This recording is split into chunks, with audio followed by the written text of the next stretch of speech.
नमस्कार। भूमि न्यूज पलामू में आप तमाम सुधी दर्शकों का स्वागत है। आज हम देश के संसद में हुए बजट पर बहस की चर्चा करें। वैसे तो इस लोकसभा चुनाव के बाद प्रतिपक्ष के नेता के हैसियत से राहुल गांधी जिस तेवर के साथ में संसद के अंदर अपनी बात को रख रहे हैं, तो आज भी उनका भाषण चर्चा का विषय बना हुआ। उन्होंने जो पार्लियामेंट के अंदर अपनी बात को रखे हैं, उस पर वर्गीय दृष्टिकोण भी दिख रहा है, जातीय दृष्टिकोण भी दिखता है, आम आदमी के बात भी दिखाई दे रहा है, और सबसे बड़ी बात कि वो सरकार के द्वारा जो लाया गया बजट है और उसके अंदर के जो तकनीकी बात है उस पर भी वो बहुत गौर से अपनी बात को रख रहे हैं। तो आज हम इसी विषयों पर अपनी बात को जो है सो रखने की कोशिश करेंगे। आज संसद के अंदर राहुल गांधी ने पूरे तेवर के साथ में कहा कि इस बजट से आम आदमी की स्थिति बद से बदतर होते चला जाएगा। इस बजट में कभी भी दलित, पिछड़ों या आम लोगों के हित में बहुत कुछ नहीं है। यहां तक कि रोजगार के सवाल पर भी उन्होंने सिर्फ ये बात कहने के लिए कोशिश की है कि सरकार जो है सो ट्रेनिंग देके उनकी दक्षता को निर्माण करेगा, लेकिन रोजगार सृजन के काम नहीं करेगा। और एक अपने अंदाज में राहुल गांधी ने कहा कि इस देश के अंदर पहले तो 2 लोग चलाते थे और 2 लोग जो है सो इसकी संचालन करते थे। अब पूरे के पूरे 6 लोगों का उन्होंने नाम लिया कि इस देश को हम 6 मिलकर जैसो संचालित करते हैं और सारे संसाधन का दोहन जैसो करते रहते हैं। अब वो 6 लोग कौन है, जरा गौर से इसको जैसो समझने की जरूरत है। राहुल जी ने कहा कि पहला मोदी जी, जो देश के सत्ता को सिर्फ अपने चंद मुट्ठी भर लोगों के हवाले कर दिए हैं, यानी कि कॉर्पोरेट घराने के हवाले कर दिए और उनके हित में पूरा पूरा बजट जो है सो संचालित करते हैं। दूसरे अमित शाह जी का नाम लिए, जो अमित शाह देश के गृह मंत्री हैं और इनको लागू करने के लिए वो अपने जो सत्ता का जो दुरुपयोग होता है उसको कर जैसे बहुत से कानून को लागू करते हैं। तीसरा जो नाम जो आया वो चौंकाने वाला था, जो आमतौर पर ऐसा होता नहीं था, वो अजीत डोभाल साहब का था, जो हमारे सुरक्षा सलाहकार हैं। उनके बारे में कहा जाता है कि वो मोदी जी के इतना महत्वपूर्ण व्यक्ति हैं कि शायद कहीं कहीं पर विदेश मंत्री भी जैसे उनके सामने में फीका पड़ जाते हैं, बौना पड़ जाते हैं, और वो अपने एजेंसी का उपयोग जो है सो सत्ता के बचाने के लिए करते हैं, आम आवाम के लिए नहीं करते। एक नाम और सामने आ गया, वो है आरएसएस के प्रमुख मोहन भागवत साहब। उनके बारे में कहा जाता है कि जब कभी जनता के बीच उनकी लोकप्रियता खत्म हो रही है, उस समय मोहन भागवत अपने आरएसएस के कैडर के माध्यम से उसको भरपाई करने की कोशिश करते हैं। वैसे भी आज के तारीख में देश के प्रधानमंत्री की लोकप्रियता रही नहीं, हर जगह वह जो है सो लोकप्रियता में नीचे पर जा रहे हैं। और कुछ अखबार ने तो यह भी चीज को बता दिया है कि शायद 79 सीट यानी कि 79 सीट ऐसे में मोदी सरकार जीती है जो किसी न किसी रूप से जैसे जो वोट प्रतिशत था उसको बढ़ाया गया। ये पूरे अखबार में आया है और 2 लोग इसको रिसर्च कर रहे हैं, उन्होंने भी इस सबको बातचीत को स्पष्ट किया कि इसमें जैसे 79 सीट यानी कि 79 सीट ऐसे है जहां पर सरकार जो चुनाव आयोग जो बाद के समय में जो वोट प्रतिशत बढ़ा वैसे जीते।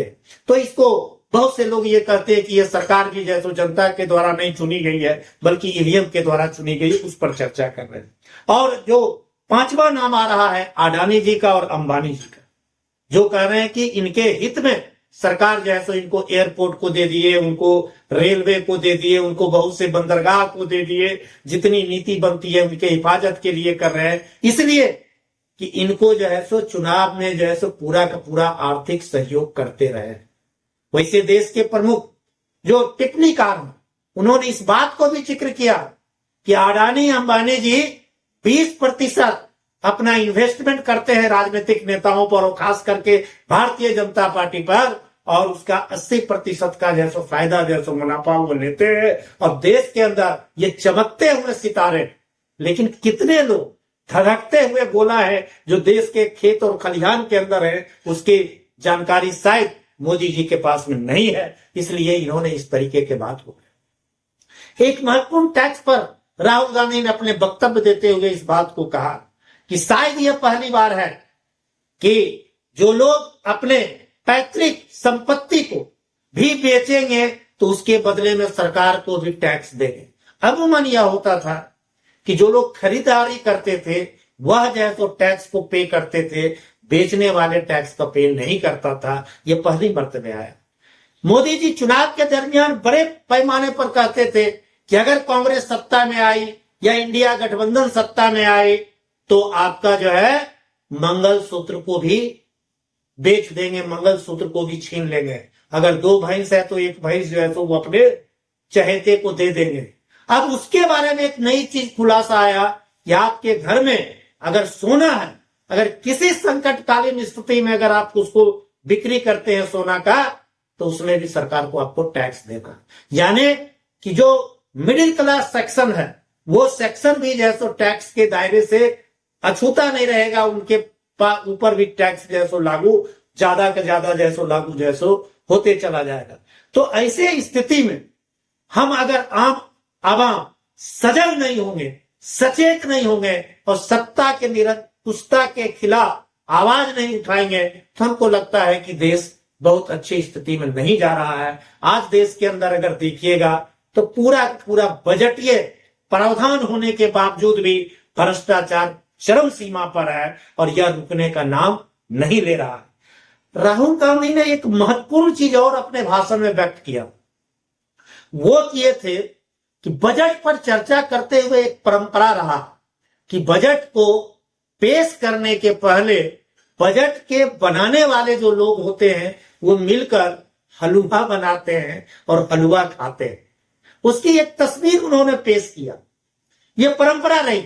वो तस्वीर यह पेश किया कि हलवा बनाने वाले से लेकर हलवा खाने वाले तक के तमाम अधिकारी को अगर गौर से देखेंगे तो उसमें दलित गायब है, उसमें आदिवासी गायब है, उनमें अल्पसंख्यक नाम मात्र के एक व्यक्ति है, उसमें पिछड़ी जाति के लोग नहीं है।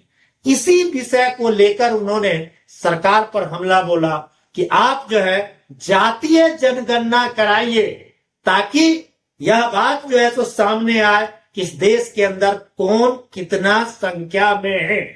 और भारत के अंदर जाति एक सच्चाई है, क्योंकि अब आज से पहले बड़े समाजवादी नेता भी कहा करते थे कि जिसकी जितनी भागीदारी उसको उतने ही हिस्सेदारी होनी चाहिए। तो इस बात पर सत्ता पक्ष के लोगों ने कहा कि हम युवाओं के लिए सोच रहे हैं, हम किसानों के लिए सोच रहे हैं, हम महिलाओं के लिए सोच रहे हैं। तो इस पर भी एक बात सवाल उठा कि ये युवा, किसान, महिला जात नहीं, ये वर्ग है। इनके वर्गीय रूप से आप देख सकते हैं और जातीय गणना के तहत यह बात स्पष्ट हो जाएगा कि देश के अंदर जो भी लोग हैं उनकी जितनी संख्या है उनके उत्थान के लिए कौन सा प्लान बनाया जाए। आज भी देश के अंदर ऐसी जातियां हैं जो हाशिए पर हैं, उनके विकास के लिए कभी भी कुछ नहीं सोचा गया। तो इन्होंने हलवा खाने का जिक्र जिस तस्वीर के साथ में किए और उसमें जो भागीदारी की उपस्थिति को इन्होंने दर्शाया, ये बात कहलाता है कि राजीव गांधी आज के तारीख में एक परिपक्व नेता के रूप में भारतीय समाज को समझने के रूप में सामने आए। शायद हमको लगता है कि सत्ता पक्ष के लोग इन चीजों को नहीं समझते। एक जिक्र और हम करना चाहें, उन्होंने सेना के द्वारा जो अग्निवीर लाया गया था जिसका कि लगभग सारे लोग विरोध कर रहे हैं, यहां तक कि जो सेना में रिटायर हो जाते हैं वो इसके विरोध करते हैं। जब तक वो नौकरी में रहते हैं तब तक नहीं बोलते हैं। आज एक उस पर राजनाथ सिंह ने कहा कि सदन के विपक्ष के नेता इसको गुमराह कर रहे हैं कि हम अग्निवीर योजना में हम जो है सो उसको 1 करोड़ रुपया का जो है सो मुआवजा देते हैं। तो इस पर राहुल जी ने स्पष्ट रूप से कहा कि जब हमारे भाषण देने के बाद जो सरकार उसको कुछ दिया है वह मुआवजा नहीं था, वह बीमा की राशि थी, इंश्योरेंस की राशि थी। तो इस पर जो है सो राजनाथ सिंह ने कहे कि अगर अध्यक्ष चाहेंगे तो आप जो है सो कभी भी इस पर बहस करने के लिए आइए, हम बहस के लिए तैयार हैं। कहने का तात्पर्य यह है कि जनता के सवाल को जब प्रतिपक्ष के नेता की हैसियत से राहुल गांधी उठा रहे हैं, तो पहली दफे दिखाई दे रहा है कि सत्ता पक्ष के लोग निरुत्तर हो जा रहे हैं, वो परेशान हो जा रहे हैं, वो सही जवाब नहीं दे पा रहे। कारण क्या? कारण स्पष्ट है कि वो सत्ता के नशे में इतना चूर हो गए हैं कि जनता के सवाल को लेकर आगे बढ़ने की प्रवृत्ति नहीं रह रही। अगर इस बजट को भी अगर हम गौर से देखेंगे तो कहा जाता है कि यह बजट पूरा का पूरा सरकार बचाओ बजट है। अगर आंध्र प्रदेश और बिहार के परिदृश्य को अगर हम छोड़ दें तो पूरे देश के रूप में किसी के हित में, आम आवाम के हित में यह बजट नहीं, यह बजट खास लोगों के लिए है। इसलिए जब भी कभी सत्ता निरंकुश हो जाता है तो जनता को सामने आकर अपनी आवाज को बुलंद करना चाहिए, ताकि सत्ता जो है जनता के हित में इस काम को करे, यह सुनिश्चित होनी चाहिए। तो आज के लिए बस इतना ही। आगे हम फिर किसी विषय पर चर्चा के लिए आएंगे। तब तक के लिए हमें इजाजत दीजिए। नमस्कार।